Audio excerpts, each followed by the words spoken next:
दूसरा, अश्लीलता, गंदगी। उस गंदगी को सबसे ज्यादा बॉलीवुड ने फैलाया। वो गंदगी की शुरुआत कहां से हुई? बॉम्बे से, उस महाराष्ट्र से जहां छत्रपति शिवाजी महाराज ने हिंदू राष्ट्र की कल्पना किया। वहां से अश्लीलता परोसी जाती है, आज भी परोसी जा रही है। ओटीटी के माध्यम से, सीरियल के माध्यम से, एडवर्टीजमेंट के माध्यम से, फिल्मों के माध्यम से, कहानियों के माध्यम से परोसी जा रही कि नहीं परोसी जा रही है? उस अश्लीलता को आप रोक सकते हैं क्या? जोर से बोलिए जरा। नहीं रोक सकते। इस नशे को आप रोक सकते हैं क्या? नहीं। आप बहुत कर सकते हैं, अपने बच्चों को बचा सकते हैं। मैक्सिमम आप यही कर सकते हैं, अपने बच्चे को बचा सकते हैं। तो कहने का मतलब यह हुआ, चौराहे पे आग लगी है, आप अपने बच्चे को संभाल के लेके निकल जा रहे हो, बस। आग बुझाने में आपका कोई योगदान नहीं। इसके लिए चिंतन करना पड़ेगा, इसके लिए सोचना पड़ेगा। ये नशे का कारोबार कौन करता है? किसके संरक्षण में होता है? कौन लोग हैं जो भारत को बर्बाद कर रहे हैं?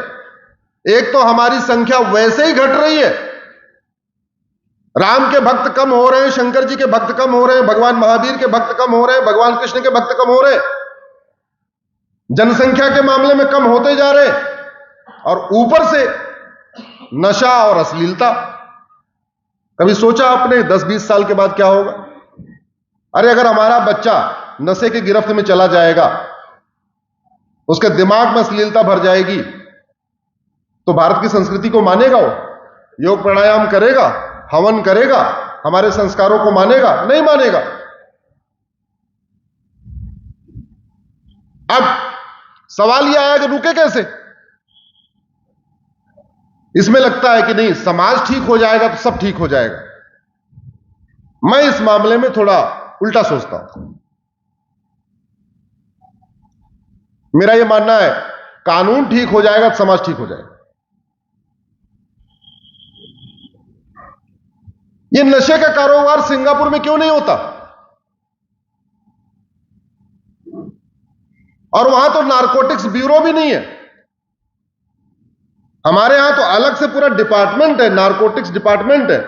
उनके पास अलग से डिपार्टमेंट ही नहीं है। सिंपल पुलिस, जो नॉर्मल पुलिस है, उतना ही है बस। फिर वहां नशे की तस्करी क्यों नहीं होती? फिर वहां पे चरस, अफीम, कोकीन स्कूल कॉलेजों में क्यों नहीं पहुंच रहा? क्योंकि उनका कानून बहुत कठोर है और न्यायिक व्यवस्था उनकी बहुत स्ट्रांग है। और समाज में जो भारत के सामने चुनौतियां हैं, उसको रोकने की जिम्मेदारी सबकी है। विधायिका की भी है, कार्यपालिका की भी है, न्यायपालिका की है, खबरपालिका की भी है, हां हमारी जनता की भी है। लेकिन केवल जनता की है, केवल समाज की है, ऐसा नहीं है। अगर सारी जिम्मेदारी समाज की है तो काहे लिए बना रखा है ये संसद, Vidhan Sabha, Lok Sabha, Rajya Sabha, supreme court, high court, collector, कप्तान? ये बने किस लिए?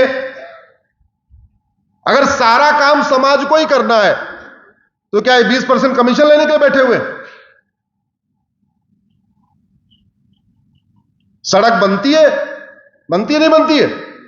क्योंकि 20% कमीशन मिलता है। जितने का टेंडर होता है 20% कमीशन। स्कूल बनता है, अगर 10 करोड़ का टेंडर है तो 2 करोड़ का कमीशन। हाईवे बनता है, स्कूल बनता है, हॉस्पिटल बनता है, सड़क बनता है, सब कुछ बनता है। जहां जहां पैसा खर्च होता है वहां वो सब काम होता है। जानते क्यों होता है? क्योंकि वहां पे कमीशन मिलता है।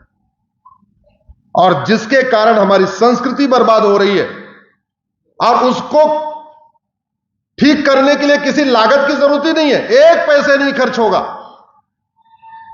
कानून बदलने की कोई लागत होती है क्या? पुलिस रिफॉर्म की कोई लागत है क्या? जुडिशियल रिफॉर्म की कोई लागत है क्या? इलेक्शन रिफॉर्म की कोई लागत है क्या? नहीं है। जस्टिस विद इन ईयर लागू करने की कोई लागत है क्या? नहीं। सिंगापुर में ड्रग स्मगलर को फांसी दी जाती है, फांसी। गूगल कर लेना आप लोग, गूगल पे लिखना सिंगापुर गांजा तस्करी फांसी, इतना लिखना, आपको एक खबर मिल जाएगी। एक व्यक्ति 900 ग्राम गांजा लेके कॉलेज के पास घूम रहा था, पकड़ा, 6 महीने के अंदर फांसी दे दिया। दोबारा कोई वहां गांजा लेके घूमेगा क्या? और आपके तो स्कूल कॉलेज में चरस भी पहुंच रही है, मेंडेक्स भी पहुंच रही है, कोकीन भी पहुंच रही है, हीरोइन भी पहुंच रही है, और आप इसलिए चुप होकर बैठे हुए हैं क्योंकि आपका बच्चा नशा नहीं करता। आप इसलिए चुप होकर बैठे हुए हैं क्योंकि आपका घर सुरक्षित है, बगल में आग लगी है ना, क्या दिक्कत क्या है? ये जज इसलिए चुप होकर बैठे हुए हैं क्योंकि जज का बच्चा ड्रग एडिक्ट नहीं हुआ है। ये सांसद इसलिए चुप बैठे हुए हैं, उनका बच्चा सुरक्षित है। ये मीडिया वाले इसलिए चुप होकर बैठे हुए हैं, उनका परिवार सुरक्षित है। तो ये समाज में ड्रग स्मगलिंग फैल रही है, नशे का कारोबार फैल रहा है, अश्लीलता फैल रही है। इसके लिए पांचों जिम्मेदार है। न्यायपालिका भी जिम्मेदार है, खबर पालिका भी जिम्मेदार है, विधायिका भी जिम्मेदार है, कार्यपालिका भी जिम्मेदार है, और हम सब जनता भी जिम्मेदार। इतने स्वार्थी हैं, हमें पता है कि नशे के कारण, आपके क्षेत्र के नशे के कारण पूरा भारत बर्बाद हो रहा है, फिर भी हम शांत होकर बैठे हैं। क्यों? क्योंकि भैया हमें क्या लेना देना, ना हम नशे की खेती करते हैं, ना हमारा बच्चा नशा करता है, बात खत्म, टेंशन फ्री।